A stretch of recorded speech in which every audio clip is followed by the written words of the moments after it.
साथियों नमो बुद्धाय जय भीम। मैं एसपी सत्यार्थी बात कर रहा हूं बलरामपुर की घटना को लेकर के। वैसे तो आप सभी को मालूम है कि सबसे कठिन काम है दिमाग की धुलाई करना, दिमाग में जो जाला लगा है उसको सफाई करना। तो आइए हम बात करते हैं बलरामपुर की घटना को लेकर के। साथियों, कुर्मी समाज और ठाकुर समाज में तनाव हो गया। अब तनाव के किसी बात को लेकर के हुआ और ठाकुर समाज चूंकि सत्ता पक्ष है, इस समय सरकार में है, तो वो कहाँ दबने वाला, वैसे भी नहीं दबता था। लेकिन थोड़ी सी सपा बसपा सरकार आई थी तो उसमें थोड़ा डाउन हुआ था, लेकिन अब उसकी सरकार है तो कहाँ दबेगा।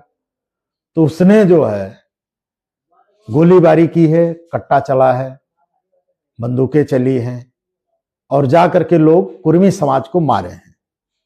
और वहां पर एक लड़की की वीडियो निकल के आ रही है, वो कह रही है कि शूद्र, ये बस शूद्र उसका इतना कहना था उस ठाकुर समाज के लड़की का कि वहां पर कुर्मी समाज लोगों को बुरा लग गया। सोच लीजिए, वो सही कह रही है, क्योंकि हिंदू धर्म है, वर्ण व्यवस्था है, वर्ण व्यवस्था के तहत आप शूद्र हैं, ओबीसी समाज शूद्र है। चाहे आप कुर्मी हो, कोयरी हो, काछी हो, कहार हो, लोहार हो, शर्मा हो, नाऊ हो, तेली हो, ये सब शूद्र की श्रेणी में आते हैं और उनको समझ लेना चाहिए। वो बार बार आपको कहते हैं, हम लोग कहते हैं तो आप लोगों को लगता है कि ये लोग गलत कहते हैं, कैडर चला करके हम लोग कहते हैं तो बातें नहीं समझ में आती है, लोग कैडर में नहीं आते हैं, उठ के चले जाते हैं। लेकिन इस बात को लेकर के ठाकुर समाज की लड़की ने आंख की पट्टी खोल दी कि कुर्मी समाज को शूद्र बोल दिया, जबकि वो सही बोली है। वो लड़की गलत नहीं है, वो लड़की सही बोली है। गलत ये समाज है जो शूद्र होकर के अपने को शूद्र नहीं मानता है। तो साथियों, जैसा आप सभी को मालूम है कि वहां पर तनाव है और ये वीडियो लगातार लोगों के बीच टहल रही है। सोच लीजिए, सदियों से जो लोग जिनको शूद्र, अछूत, नीच कह करके अपमानित किया जाता था, वो लोग कितना दंश झेलते थे।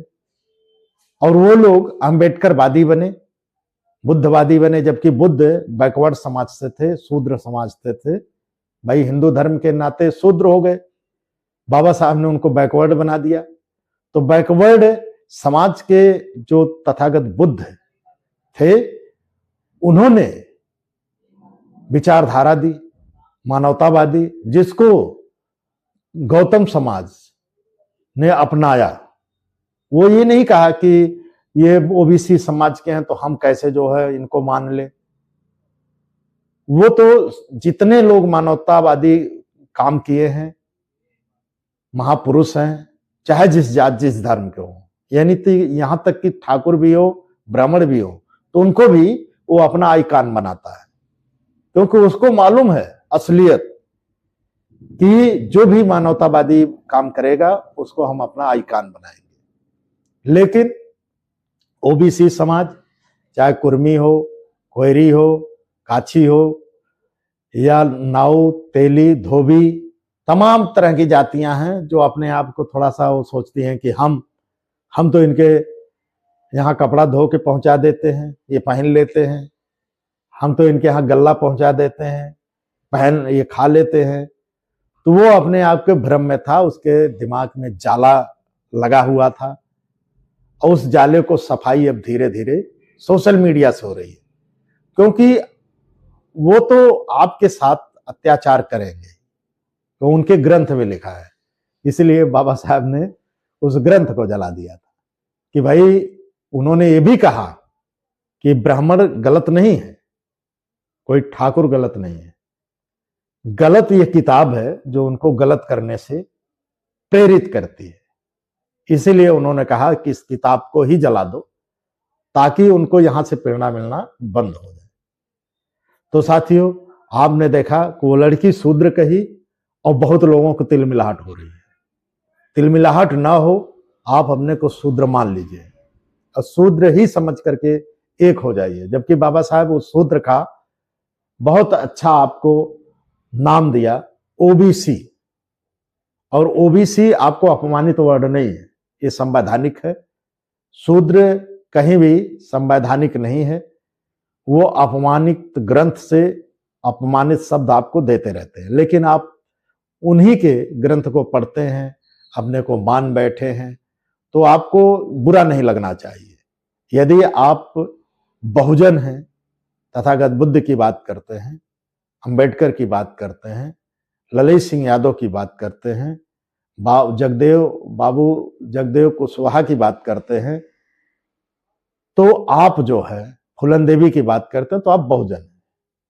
और बहुजन विचारधारा जो है अपनाना चाहिए, और अपने आप को शूद्र अगर नहीं मानते हैं तो ओबीसी मान करके इकट्ठा हो जाइए, और इकट्ठा होकर के अपनी सरकार बनाइए, और शासन सत्ता हिस्सेदारी भागीदारी लीजिए, ताकि यह शोषण कम हो जाए। हम ये नहीं कह रहे हैं किसी ब्राह्मण के यहाँ आपको लड़ाई करना है, उनसे लड़ाई लड़ना है, ठाकुर के यहाँ तलवार लेके जाइए, ऐसा नहीं। आप कुछ मत करिए, सिर्फ शासन सत्ता में हिस्सेदारी भागीदारी ले लीजिए, ऑटोमेटिक ये शोषण कम हो जाएगा। बहुजन नायक मानवर कांशीराम साहब ने कहा था, आप सभी को मालूम है कि हम कमजोर नहीं हैं, हमारे लोग जो हमारी दुश्मन है उसकी ढाल बने हुए हैं। बस ये भूल गए कि हम शूद्र हैं। जिस दिन वो शूद्र समझ लेंगे अपने आप को, उसी दिन हमारी लड़ाई फाइनल हो जाएगी, और हम शासन सत्ता हक अधिकार जहां हमारा है वो मिल जाए, ऑटोमेटिक शोषण कम हो जाएगा। सरकार बनी, आपने देखा बहुजन की सरकार बनी, और शासन सत्ता जैसे ही मिली वैसे ही वो जो थे जो शोषण कर रहे हैं वो नतमस्तक हो गए, यहां तक कि पैर छूने लगे। नमस्ते, जिनका ये कहना था कि हम कभी नमस्ते नहीं कर सकते, इनको हम कभी पैर नहीं छू सकते, वो पैर भी छुए, नमस्ते भी किए, नमो बुद्धाय जय भीम भी बोले। तो साथियों, आपको हक और अधिकार शासन सत्ता में हिस्सेदारी भागीदारी लेने आना चाहिए। यदि आप एक बन के नहीं ले पाओगे तो शोषण सहते रहोगे। बाकी हमारा चैनल देख रहे हैं तो आप कमेंट जरूर करिएगा, लाइक करिएगा और सब्सक्राइब कर लीजिएगा, साथ में बेल आइकन की घंटी दबा दीजिएगा, ताकि इसी तरह आपको बताता रहूं कि आप अपने को शूद्र समझ लीजिए। यदि वो शूद्र कहते हैं तो शूद्र कहते हैं तो आप समझ लीजिए। फॉरवर्ड छत्री बनने के चक्कर में मत रहिए। अभी पासी समाज में भी बड़ा जोर चल रहा है कि हम राजा रहे। अगर राजा थे तो आपको लेबरगिरी करने से कौन मजबूर किया? आप सुअर चराने से कौन मजबूर किया? तमाम ऐसी चीजें हैं। आप अपने समाज की हालात जाके देख लीजिए। थोड़ा बहुत लोग सुधरे हैं, सुधर गए हैं, तो उनको लगता है कि नहीं हम राजा रहे, लेकिन आपको पढ़ना पड़ेगा, और बिना पढ़े लड़ने गए तो हार निश्चित है। ये बाबा साहब ने कहा था कि आपको पढ़ना पड़ेगा, अब बिना पढ़े लड़ने गए तो हार निश्चित है। तो साथियों, बहुत बहुत धन्यवाद। नमो बुद्धाय जय भीम। संविधान जिंदाबाद।